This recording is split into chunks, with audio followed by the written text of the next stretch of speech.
Jeremy Roach has made his decision. The junior point guard, the captain for Duke men's basketball team, has declared for the 2023 draft while maintaining his college eligibility. What does that mean for the Duke Blue Devils? Find out on today's show. Hi, everybody. Dick Vitale. Hey, make sure you listen, man, to Locked On Blue Devils with J.J. Jackson. He's awesome, baby. You are Locked On Blue Devils, your daily podcast on the Duke Blue Devils, part of the Locked On Podcast Network, your team every day.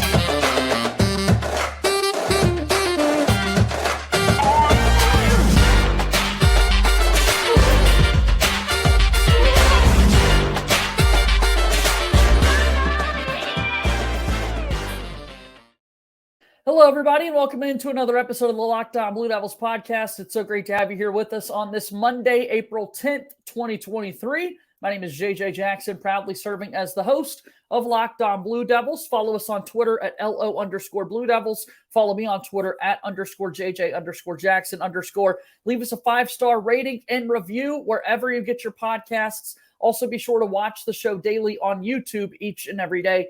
Press that subscribe button on YouTube as well. Jeremy Roach has declared for the 2023 draft. He does, however, maintain his college eligibility. What does that mean for the junior point guard? We're going to discuss that on today's show with my good pal, Kevin Connelly, the site expert for Ball Durham. Kevin, it's great to see you as always, my friend.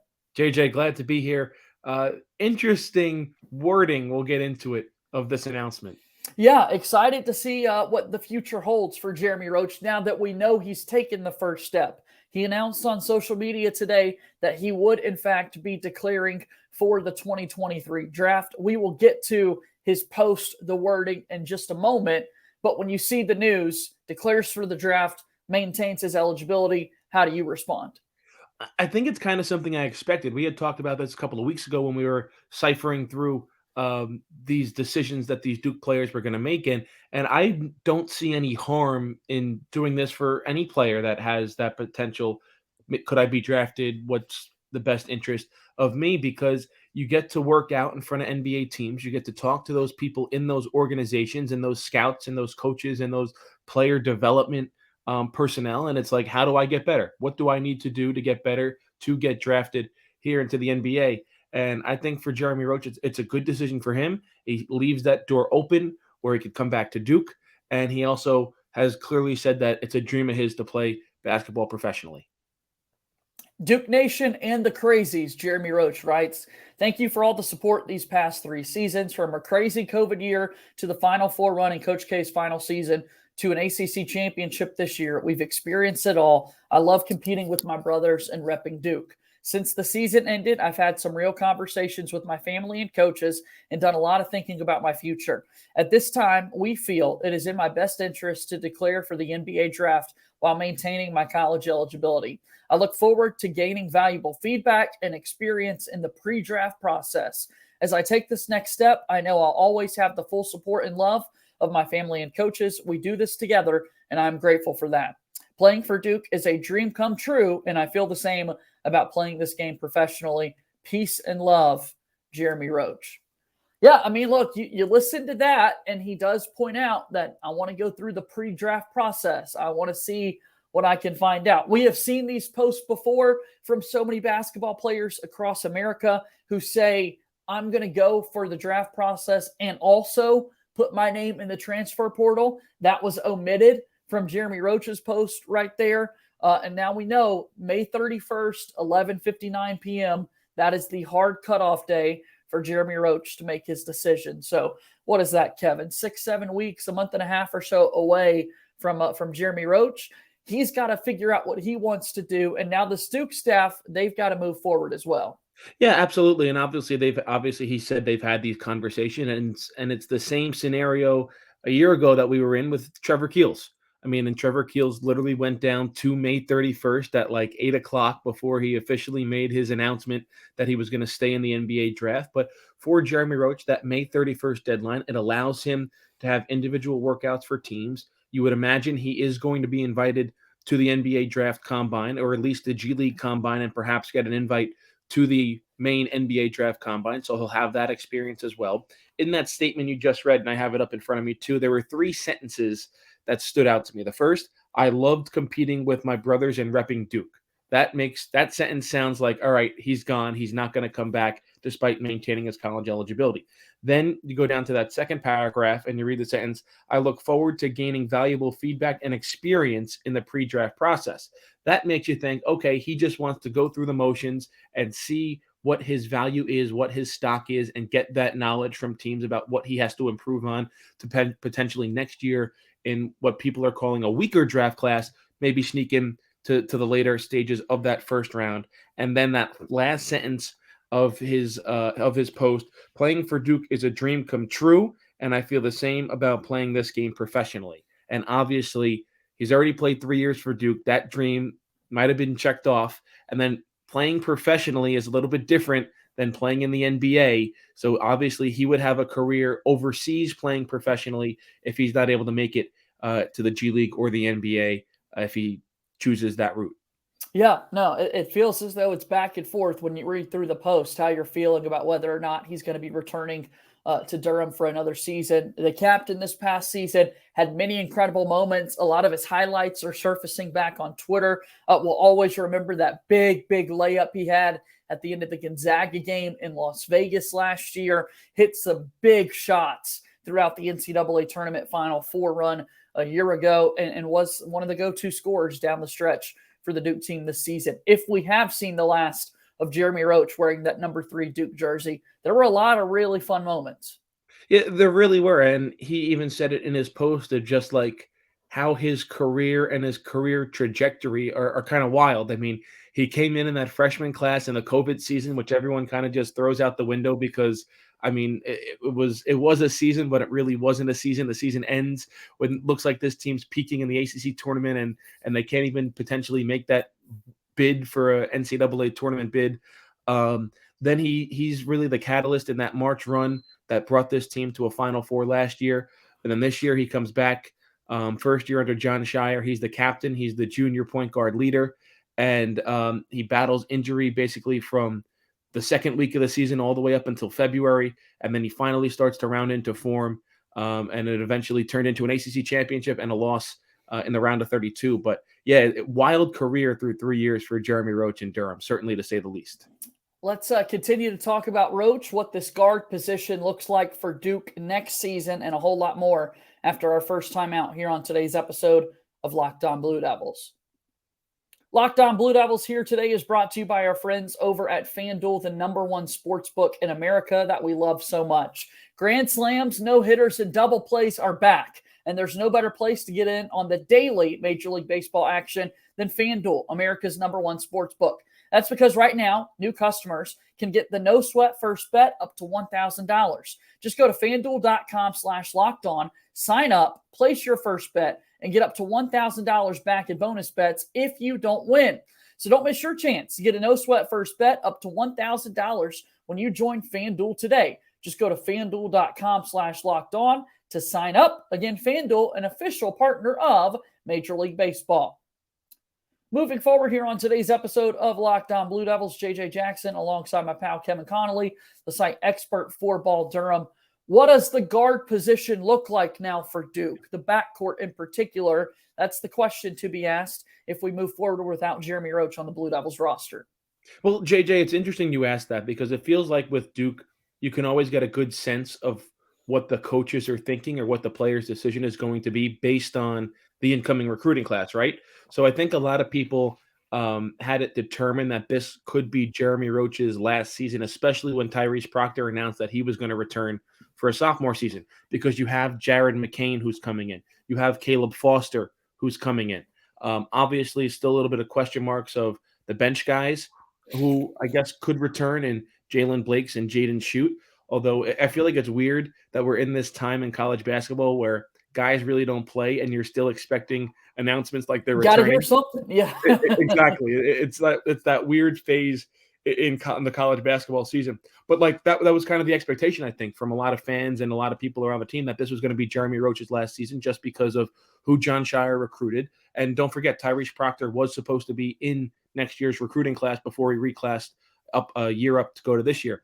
So I think they're still set. I think Jeremy Roach, I wouldn't say having him as a luxury, because obviously you would love to have a point guard with 3 years of experience as a senior on this team. But it'd just make the team deeper. It'd make the bench a little bit longer.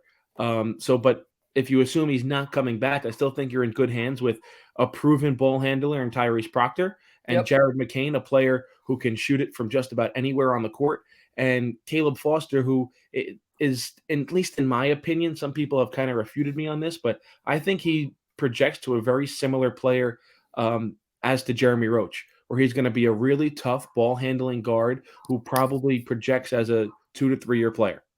Yeah, no, I think we're okay if Jeremy Roach is done playing for the Duke Blue Devils because of the guys that are coming in. And you're right, we still need to know officially whether or not Jalen Blakes or Jaden Schutt comes back. I made it no secret leading up to this past season how big of a fan of Jaden Schutt's game that I was. He was really efficient as a shooter when he came in to play for Duke. The minutes just weren't necessarily there, so we'll see what that looks like. Also coming in to next year's squad, you've got someone like TJ Power, who is much bigger in size than the other guards that we've mentioned. But Power, of course, known for his outside shot. So you traditionally in your head, position him further away from the basket. You think about spacing and that sort of thing. So, a lot of decisions left to be made for John Shire and company in terms of what exactly next year's roster is going to look like, which brings us to the transfer portal of it all. And On3 Sports over the weekend was able to report that it seems like Caden Shedrick from Virginia is now considering a transfer to the Duke Blue Devils. What can you tell us here, Kevin? I think it's interesting. I've heard from a couple of people that Duke might be the favorite to land him. And I think it's really interesting with the entire roster construction. I think that's going to be the major question marks. And I think this decision from him might not come for a couple of weeks, because I think On3 did report that he is scheduled to take a couple of more visits to his final finalists before making a decision. But you look at him, he's a 5. Ryan Young's still going to be on this team. Obviously, Derek Lively is going to the NBA. And I think it all circles around the big name that's left in Kyle Filipowski, who even earlier today teased that his decision might be coming tomorrow. I think the coaching staff probably would feel a lot more comfortable at Filipowski at the 4 rather than the 5, splitting time with Ryan Young. And then you have to look into the freshman class of Mackenzie Mbako and obviously Mark Mitchell coming back and Sean Stewart, and where everybody lines up in terms of how they're going to play on the floor. But I think Duke's in really good position with him. And again, I think it's big that he's a center. There's no other way around it. He's a center. He would split time at the 5 with Ryan Young most likely, and that would allow Kyle Filipowski to play his more natural position of the 4, which you saw a lot of him this year, basically what you saw him at throughout his entire season this year is at the 4. And then you have to tinker with lineups to try and find the right spot for Mackenzie Mbako and Mark Mitchell, which only the small forward position would be left, assuming either one of them doesn't play the 2. Yeah, no, so it's very fascinating to see whether or not Shedrick will become a Duke basketball player. As you mentioned, he does have some more visits up here. In 2019-2020, he redshirted at UVA, only played 11 games in 2020-2021 season before being hurt, and then played 35 games a season ago. In this past season that just concluded, he played 30 for the Cavaliers. Shedrick is a native of Holly Springs, North Carolina, about a half hour or so away from Durham. So relatively speaking, a hometown kid. That's got to have a little bit of appeal to be playing college basketball a little closer to home. So, and then his shot blocking ability is something that we mentioned a good bit. From Mark Williams to Derek Lively to Caden Shedrick, that would be a pretty good, solid back-to-back-to-back rim protectors that this Duke staff could put together. Yeah, and you've noticed how important shot blockers are at the back end of this Duke defense, especially this year with Derek Lively when he finally got healthy and caught up to the speed of the game and caught up to how John Shire wanted his defensive rotations to be. I mean, this Duke defense, it was already one of the best in the country, but when Lively caught up to the rest of them, it became arguably the best defense in the country. And that's huge, having that shot blocker to help your guards out if they get beat off the dribble or something like that, just to have that eraser at the rim. And we saw it constantly throughout the season. Let's take one more time out on today's show. When we come back, we'll talk a little more Duke basketball after this, as Locked On Blue Devils continues in a moment.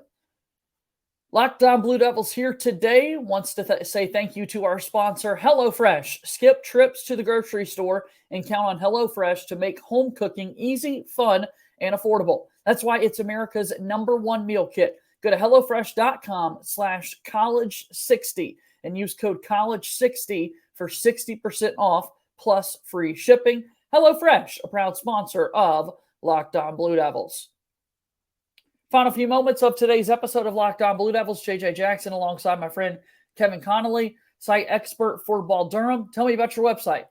Well, we got it all about offseason coverage of Duke basketball, players' decisions, transfer portal news, recruiting news, and then obviously NBA playoffs starting this week. So we'll be all on top of that as well. A lot of Blue Devils finishing out the regular season strong, and hopefully that carries over into the postseason. Yeah, you're so good at staying on top of everything because there's a lot, and we haven't talked recruiting in quite some time, but we'll get back to it, of course. Know that Duke was able to get an in-home visit with Darren Harris, their lone commit in 2024 recently. Seems like they're in good position with Tyler Betsy, another guard in that 2024 class. So got a lot of attention there. But the transfer portal specifically, what else are you kind of hearing out there, Kevin? Well, the biggest news is the Virginia transfer, and I think I'd be surprised if there's not more Duke roster news with the latter half of their bench in terms of maybe a couple of players entering the transfer portal here and there. I think Jalen Blakes is the one name you get here floated around. I'd be surprised if Jaden Schutt or Christian Reeves jumped into that transfer portal. But other than that, it's kind of just a wait and see right now. And transfer portal never sleeps. So news can break on that any second. You're not kidding. I mean, goodness gracious. We will always see news coming in regards to that transfer portal for sure. So, Kevin, you mentioned also the NBA playoffs getting started this week. Tomorrow we'll see the play-in games get going. And then this upcoming weekend, of course, all of the best-of-7 series get started. What do we need to know from the Duke perspective? Well, I think there's two clear favorites for players to reach the finals, and that's Jason Tatum for the Boston Celtics and then Grayson Allen on the Milwaukee Bucks. I'd be stunned if those two teams aren't hooking up in the Eastern Conference Finals. I guess that would be in May. And then the West, it's absolutely wide open. I mean, Mason Plumlee on the Clippers, trying to go down off the top of my head in the Western Conference. You have Tyus Jones with the Memphis Grizzlies. I think they have a really good shot at making it there. So this playoffs is going to be really interesting for the former Blue Devils. Brandon Ingram will be in the playing game with the Pelicans. Unfortunately, Zion just can't stay healthy, man. He just can't stay healthy on the floor. This will be the second time the Pelicans are in the play-in and hopefully go into the playoffs, and he's not going to be on the floor with them. So that really stinks to see. Yeah. You just got to wonder if Zion can ever kind of get over this injury bugaboo, because holy cow, when he plays, is he efficient even at the next level, even at that NBA level? He's been an all-star already. Yeah, it's crazy, man. And obviously the one injury I think last year was his knee, where he had to have the knee surgeries or whatever. But like, this is a soft tissue injury. It's like a hamstring strain that he suffered. I think it was right after the new year, like the first week of January.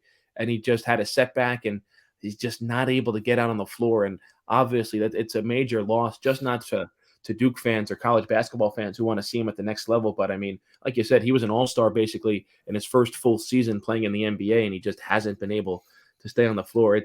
It's teetering towards, I don't want to use that B word and bust, just because of how good he is when he's on the floor. But if you can't stay healthy, man, that's what they're going to start labeling you in here in a couple of years.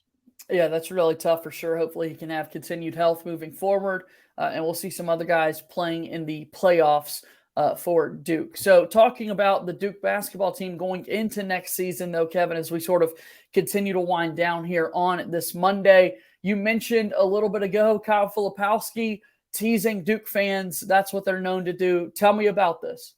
Well, he tweeted out, I think it was around noon Eastern time, that he missed the deadline to having his announcement, because it feels like all these Duke announcements have been like in that late morning, a little bit after 10 Eastern, a little bit before noon. So I'll pull it up here quickly for you, but it was kind of like the decision, like maybe I'll try again tomorrow. It was 10:38 a.m. Eastern has been the time that Duke basketball has been teasing their fans with their Twitter account. That's awesome. Yeah, so he tweeted, "Darn, did I miss the time window again? Guess we got to wait until tomorrow." So, man. So maybe tomorrow, and he tweeted that at 11:13 a.m. Eastern time. So it's going to be interesting to see. Maybe we get a decision on Kyle Filipowski tomorrow. I'm still hearing all the things that it's trending like he's going to return to Duke next season. Obviously, that can change. I wouldn't be surprised if he has a similar post of he's going to enter the NBA draft while maintaining his college eligibility, just trying to get that feedback from NBA scouts. But again, things that I'm hearing around circles is that things are still trending towards him returning to Duke for a sophomore season. So maybe, just maybe, tomorrow we'll get official word from Mr. Filipowski himself. But what we know today, Jeremy Roach has declared for the 2023 NBA draft while maintaining his college eligibility. Kevin, just one more final thought on Roach's decision and what it means for Jeremy moving forward. Well, I think it's going to be really interesting to see how he grades out in these scouting combines, in these individual team workouts. Yep. And the reports that you see from a lot of the NBA guys is going to give you a good sense on what teams think about Jeremy Roach, and that obviously will impact his decision on whether he returns for his senior season or he leaves after 3 years and goes to pursue that dream of playing professional basketball. Kevin, you're the best. Thanks again for the time. We'll talk again next week, okay? Appreciate it, JJ. Kevin Connelly, the site expert for Ball Durham, joining us here on the program today. And that's going to bring our show to a close. As always, go Duke. I'll talk to you tomorrow. My name is JJ Jackson. Thank you and good day.